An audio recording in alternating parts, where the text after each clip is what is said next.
It's time to think fast for in this Roll for Crit review. We're taking a look at the game Everything Ever. In this game, you're going to have to think of something that matches the categories on the table. You can name one for each different category, or if you think you're smart enough, name something that fits every category and be rewarded. However, if you're not quick enough, you're going to have to take a punishment. So let's dive in and see if Everything Ever has everything a gamer could ask for.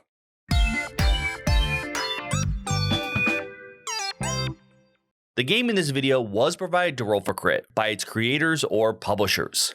Only the game was provided for the making of this video. Everything Ever is the game that's going to challenge you and your friends to see how well you can name things in many different categories. Now, you can see there are a lot of cards there, but you will play with a much smaller deck whose size will be based on player count. Each player then will receive 3 cards not from that deck from the rest of the supply, as well as one of these judge cards. After everyone is ready, flip over 2 cards from the made deck, and you can begin. On your turn, you need to say something that has not been said yet that fits each card on the field. There'll always be at least 2 cards. So for example, here we can say Barnacle Boy to fit that card and King Kong to fit that card. Now, if you can't think of something that fits a category, or maybe you can't think of anything new at least, you do have some options.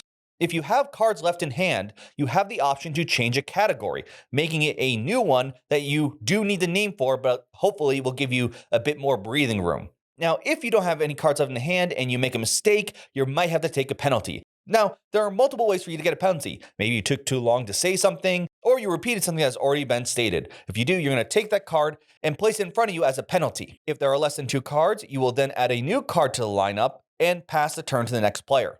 Now, you do have the option to say something that fits multiple categories. If you do say something that fits every card on the board, so for example here, Robin for the bird and for Batman's sidekick, then you're actually going to get a reward. There are 2 possible rewards. The first one is adding a card to your hand and then adding whatever is left in your hand to the field, making it so there are more categories and more ways for people to slip up. The other option is to take a penalty card in front of you and get rid of it. Now, let's say someone says something that you don't think fits very well, or at least you're not so sure about. That's where the judge cards come in. You're going to give that player a judge card, starting with this side as their first offense. Now, if they repeat an offense later on, you can flip it over, saying that they're out of order, forcing them to take a penalty as if they said something wrong, and then returning all other judge cards if there are any out. Gameplay continues until the deck is empty and someone needs to take a penalty and it cannot be replaced. Afterwards, you're going to count out who has the least number of penalties, and they are the winner of Everything Ever Forever. This definitely falls under the light party game that has a deck of cards with a bunch of stuff written on the other side, this case categories, though more of the more popular ones that would share in this sort of genre, I feel are the cards are the answers, where you have someone judge, where here the cards are more of the judge and your answers you have to craft to fit whatever cards are on the table. Now, this does give a bit more leeway and frees up, because if you've ever played some of those games like Apples to Apples, one of the first ones I played that very popular, it's fun, but sometimes, you just get that hand that either doesn't jive with anything that's being played or just, isn't funny.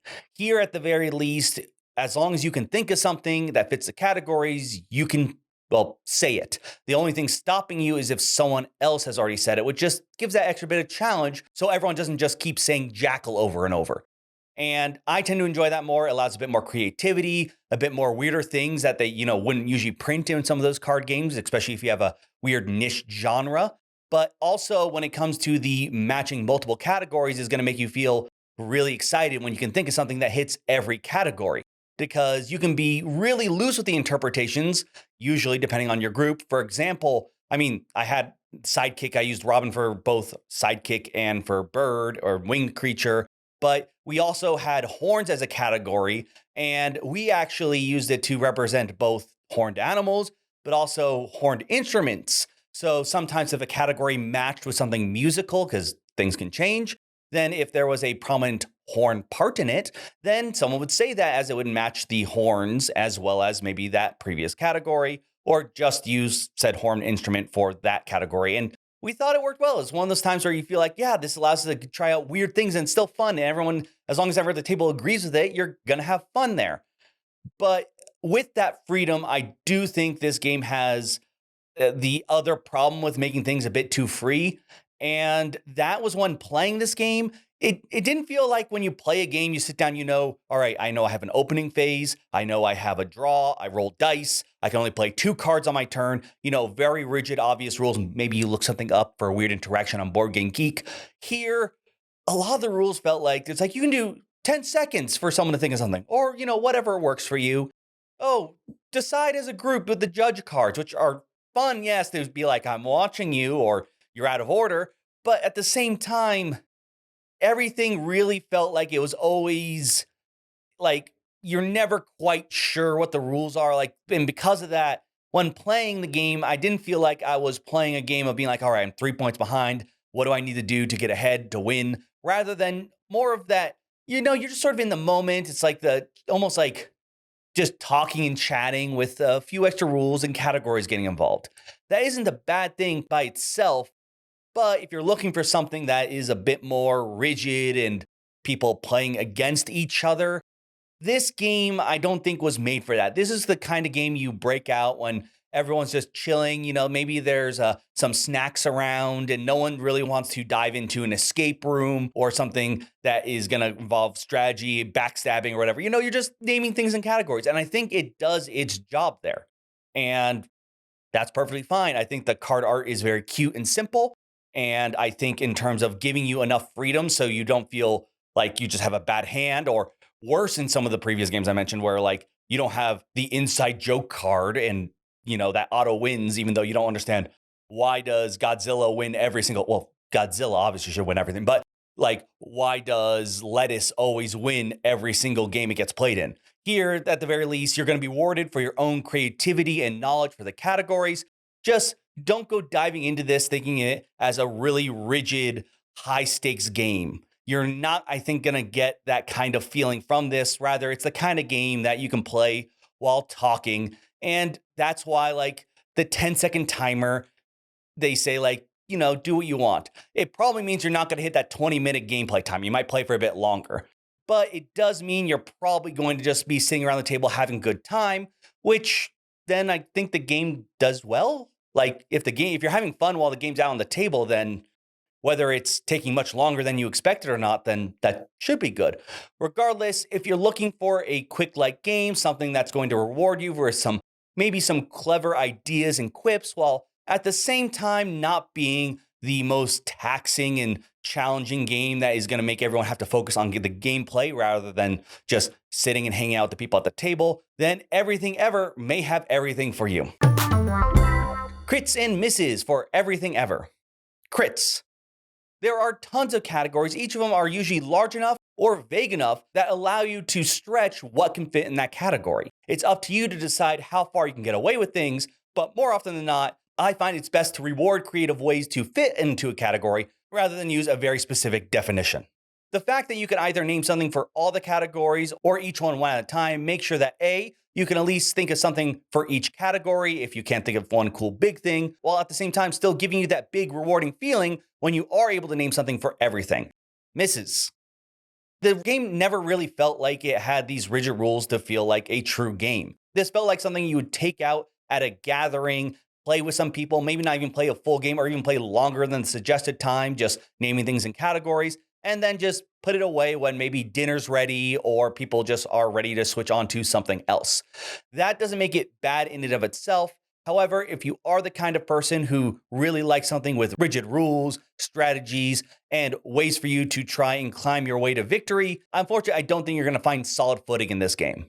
As with many things, the people at the table are going to matter, and here it's worth mentioning as a miss only because you're going to have those moments when people are going to argue if something is fair or not in terms of fitting into a category. This sort of goes with the previous miss of things not being as rigid and well-defined, which works well in terms of just having people be able to say things in categories. But depending if you have someone who's just a bit more strict, you're going to have those arguments, often yelling about whether something does or does not fit in a specific category. This is a quick one. It's a small game after all, but it really is one of those things I feel that is still going to be fun, but it's not the kind of thing that you break out with people who really want like rigid follow the rules. There's a way to play, there are strategies. It's the icebreaker, so to speak, kind of thing. You have a gathering of people, you take it out, you laugh, you have fun. You can put it away halfway through a game because you're like, oh, that's enough, or food's here, whatever the case may be. Or, you play for much longer than the time just because everyone's just naming categories really well. It's the kind of thing that you just go with the flow, so to speak.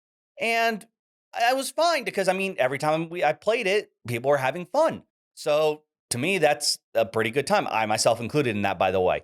It's not going to scratch that itch of when I'm playing something and want to feel rewarded for a clever strategy or trying to see if I can beat my previous score. But at the very least, you are going to feel fun trying to think of weird or different things that fit in the different categories, be it trying to how you can get around a winged creature maybe and not just name another bird.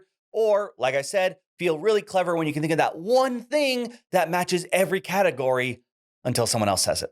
But let me know your thoughts on this. If you had a chance to play everything ever, if you had a great time here, if you don't think the rules feel as fluid as I do, and of course, is there a category you think that should be added into this game?